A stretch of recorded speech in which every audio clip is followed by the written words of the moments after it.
What if the most daring mission in Israel's modern history wasn't about war, but about saving a forgotten family across deserts, famine, and silence? Fading, a dusty trail in the Ethiopian highlands, a group of barefoot travelers, eyes locked on the horizon. A quiet murmur rises a prayer, not for food, not for shelter, but for Jerusalem. This isn't just a tale of survival. It's a story of identity, rejection, faith, and fire. Section I, the forgotten house of Israel. Before we dive into rescue missions and secret agents, let's go way back, to a place not often mentioned in Western narratives, the mountains of Ethiopia. A proud community has lived there for centuries, calling themselves Beta Israel, literally, the house of Israel. They kept the Sabbath. They followed kosher laws. They circumcised their sons. But here's what's wild: they did all this in total isolation. Many of them didn't even know the first temple in Jerusalem had been destroyed. In their minds, they were the only Jews on earth, and maybe, spiritually, they were. Their Judaism wasn't shaped by modern rabbis or recent wars. It was shaped by memory, passed down from ancient voices echoing across the Ethiopian highlands. Their Torah was lived, not just studied. But with isolation came vulnerability. When Christianity swept through Ethiopia, the Beta Israel were seen not as neighbors, but as invaders. They were labeled Falash, a slur meaning stranger. They faced forced conversions, massacres, and centuries of being the other, and still they stayed and prayed for Jerusalem, for Zion. Section 2, Are We Not Jews Too? The 1800s. A small delegation of Beta Israel embarks on a harrowing journey across deserts to finally reach Jerusalem. After centuries of prayer, they arrive. They expect to be welcomed. What they get is a meeting with local rabbis, and then something odd happens. Instead of embracing them as brothers, the rabbis make a pronouncement. Yes, these Ethiopians are indeed authentic Jews. A phrase meant as validation, but one that felt like a judgment. It was the first sign that coming home would not be simple. Let's pause here. Imagine being told that your Judaism, your identity, your blood, your tradition needs approval. That after surviving isolation, persecution, and desert journeys, someone else holds the stamp of legitimacy. Still, Beta Israel refused to give up. They returned to Ethiopia with stories of Jerusalem and a renewed determination to one day come home as a people. Section 3, Education, Resistance, and Heartbreak in the early 1900s. Help finally came, but not from governments, from individual Jews, rabbis, activists. They established schools in Ethiopia. Boys and girls flooded into classrooms, hungry for knowledge, dreaming of Zion for 2 decades. Beta Israel educated its children, taught Hebrew, preserved faith, and waited. But Israel was still young, still embattled, still figuring out what kind of Jewish state it wanted to be, and that meant difficult politics. Israel didn't want to upset Ethiopia's emperor, who didn't want Jews to leave. So, for years, despite mounting violence against the Beta Israel, the government of Israel stayed silent. Thousands of Jews waited in limbo, trapped between fading hope and the cruel reality that no one was coming. Section 4, When Hope Walked. But the Beta Israel are a people of action. They didn't just wait. They walked. Some trekked 2,000 miles on foot, across burning deserts, dodging militia, risking arrest. Some died along the way. Some buried their children beneath acacia trees. Some just kept walking. One more mile, one more prayer, and they arrived in Israel, starving, broken, alive. But then, another wound upon arrival. Some were told they weren't really Jews, that they had to convert, that they were different, that they were a burden. It's hard to imagine the deeper betrayal, and yet this too, they survived. Real story, interlude. Let me tell you a story. In 1977, a man named Farid Aklam fled Ethiopia for Sudan, a teacher, a Jew, and a dreamer.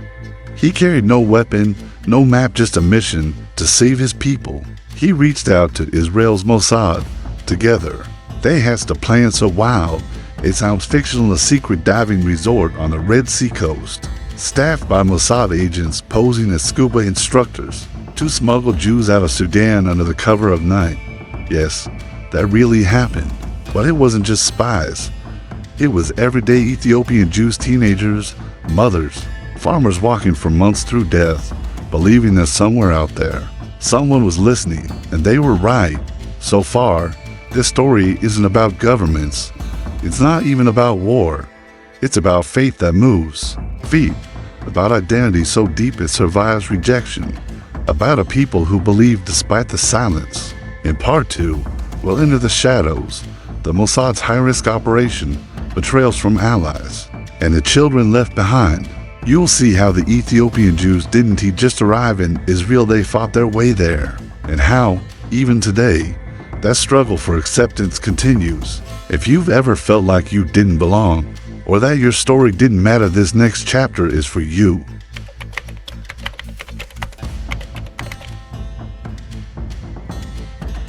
Section B.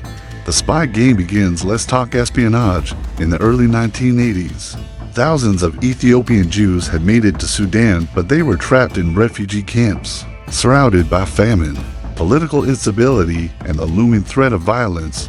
They weren't safe, and they weren't going to survive much longer without help. Enter the Mossad.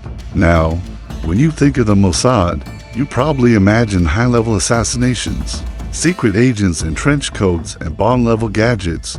But what they pulled off next was beyond fiction. Operation Brothers, Operation Moses, Operation Solomon, 3 names. One mission: rescue every last Ethiopian Jew, quietly, undercover, without triggering international outrage or war. How did they do it? They built a fake resort. I'm not kidding. In 1981, the Mossad took over an abandoned diving resort on Sudan's Red Sea coast.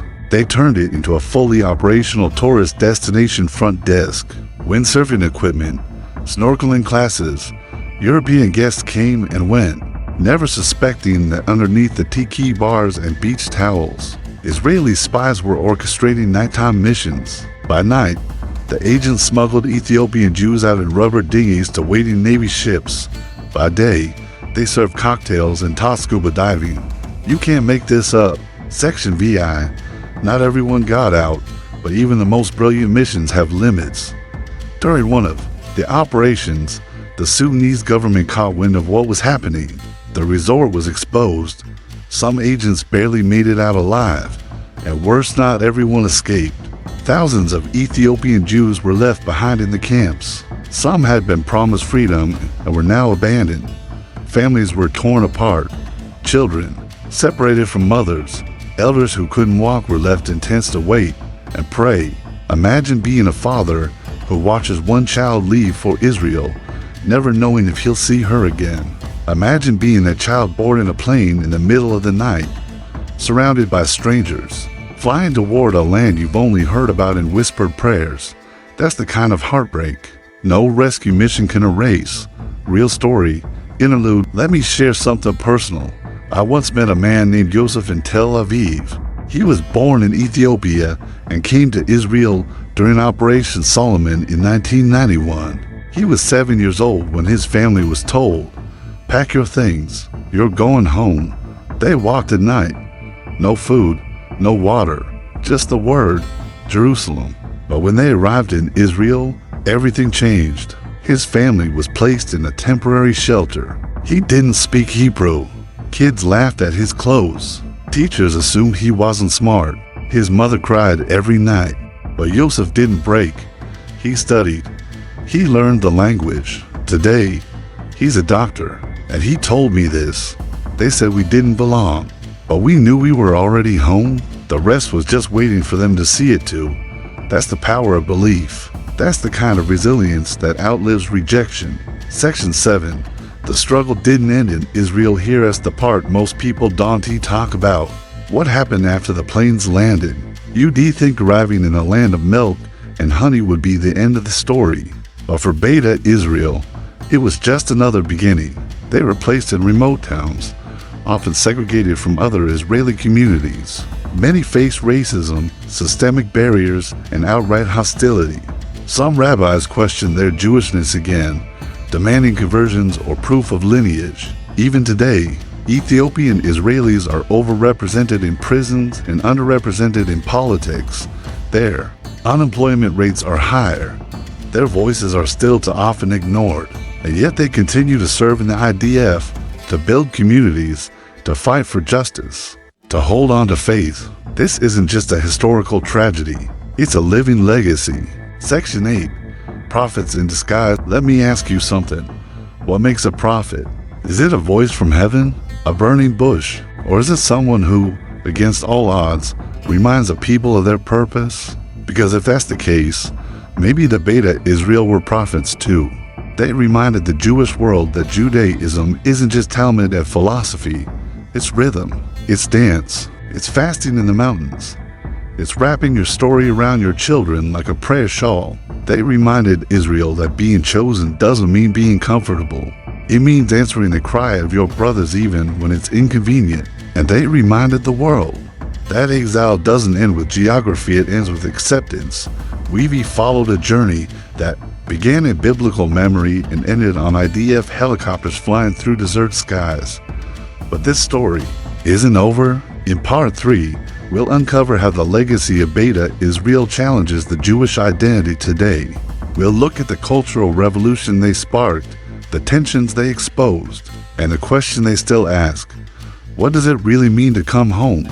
Get ready for stories of sacrifice, silence, and the long road to being seen not just as survivors, but as teachers.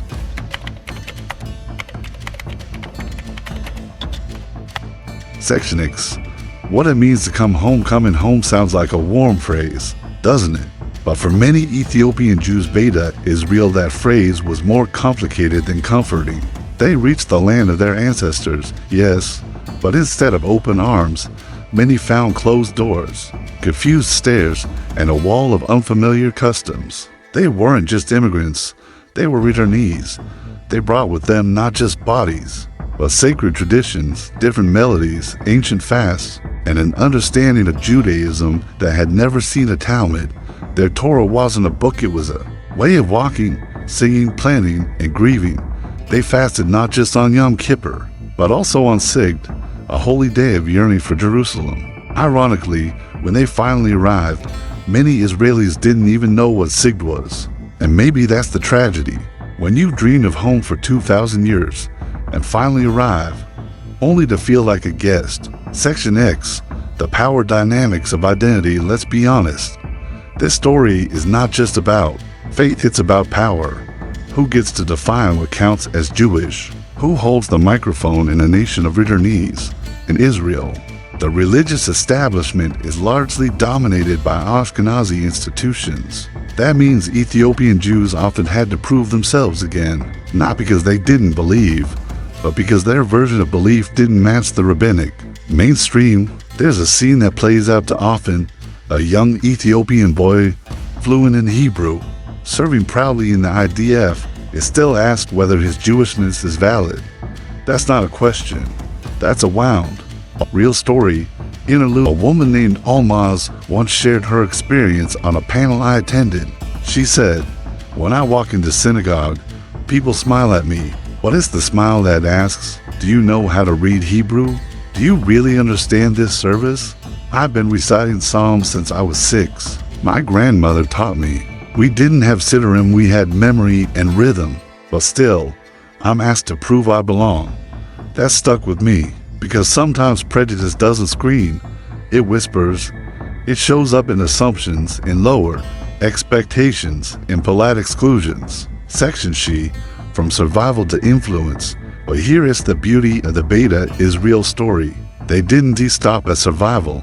They reshaped the system. Today, Sigd is a national holiday in Israel. Ethiopian cuisine is celebrated. Hebrew songs now carry Amharic rhythms. Their rabbis are gaining platforms. Their voices are being heard not just in synagogues, but in schools, media, the Knesset. What started as an absorption has become an integration with resistance. Yes, but also with power. They've challenged the mainstream Jewish world to broaden its definitions. To ask, can we have one God and many traditions? Can exile teach us things that textbooks can't? Can we honor a people, not just because they came, but because they brought something we forgot we needed? Section 12. The prophetic thread throughout the Bible. Prophets were rarely welcomed. They made people uncomfortable. They spoke of justice when others wanted silence. They warned of danger when others were celebrating. Maybe that's why we forget them.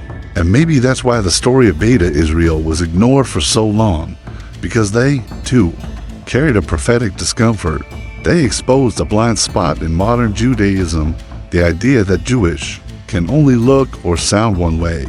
But their presence rooted, rich, unshakable tells a deeper truth. That prophecy never really stopped. It just started speaking in a different accent. Section 13. Why this matters now. Let's zoom out. We live in a world fractured by division, race, faith, borders. The story of Beta Israel is more than just one community's journey. It's a mirror held up to every group who has been othered, sidelined, or silenced even within their own family. And it's a warning. If we define identity too narrowly, we risk cutting off our own soul. As we watch conflicts unfold in the Middle East and see headlines scream about war, survival, and belonging, don't forget the quiet stories, the ones that don't make front pages, the ones that start in whispers but change everything. Closing reflection, a personal takeaway. What struck me most about this journey wasn't the politics or even the danger, it was the longing. A people who held on to a dream for 2,000 years through deserts, famines, and silence because they believed their story wasn't over. And when they arrived, they didn't ask for a crown, just a seat at the table. So here's my question to you.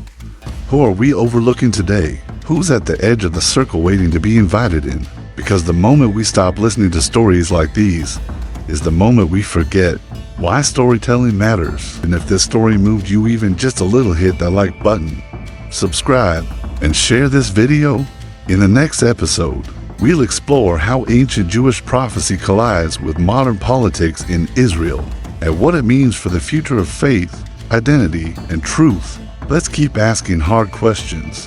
Let's keep uncovering what history tried to bury, because sometimes the truth that changes everything is the one no one ever told you.